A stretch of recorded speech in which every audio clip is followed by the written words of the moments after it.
Hi అండి, welcome back to one more mini vlog.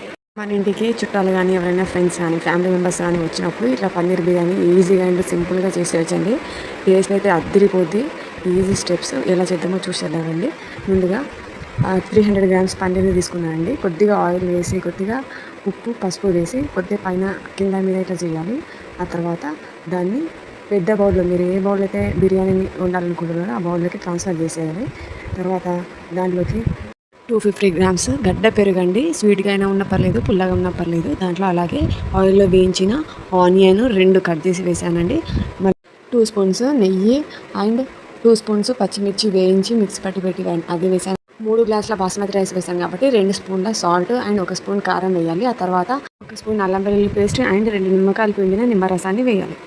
1/2 spoon garam masala and ఈ బిర్యానీకి మంచి టేస్ట్ అనేది నిమ్మపుతో వస్తుందండి. అది 1/2 స్పూన్ వేయాలి. తర్వాత ధనియాల పొడి అండ్ జీరా పొడి 1/4 స్పూన్ వేసి కలిపేయాలి. అలాగే చెక్క, లవంగం, ఇలాచి, సాజీరా ఇవన్నీ కూడా కొద్దిగా మొత్తం దీంట్లోకి స్ప్రెడ్ చేసేయాలి. తర్వాత గ్యాస్ పైన ఒక 10 నిమిషాలు ఉడకబెట్టాలండి ఈ పన్నీర్ని. తర్వాత ఉడికిన తర్వాత మంచిగా ఫ్రెష్గా కడిగి పెట్టిన పుదీనా మరియు కట్ చేసిన కొత్తిమీర, కసూరి మేతి వేసి కలిపి కొద్దిసేపు మూత పెట్టేసేయాలి.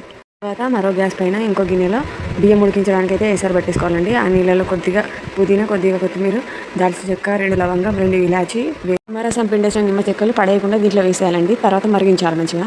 నానబెట్టిన బాస్మతి బియ్యాన్ని ఇవి మరిగించిన నీటిలో వేసి ఒక 70% కుక్ చేయాలండి. ఆ పన్నీర్ ముక్కలను ఒక ప్లేట్లో పక్కన తీసేసి ఆ తర్వాత అన్నాన్ని స్ప్రెడ్ చేయాలి. సెకండ్ లేయర్గా మనం ఉడికించిన పన్నీర్ని స్ప్రెడ్ చేయాలండి. ఆ తర్వాత మిగిలిపోయిన అన్నాన్ని స్ప్రెడ్ చేసి పుదీనా, కొత్తిమీర కోసం అని పాలలో నానబెట్టిన కుంకుమ పొడిని మూత పెట్టేసి 15 నిమిషాలు ఉడికించుకోవాలి.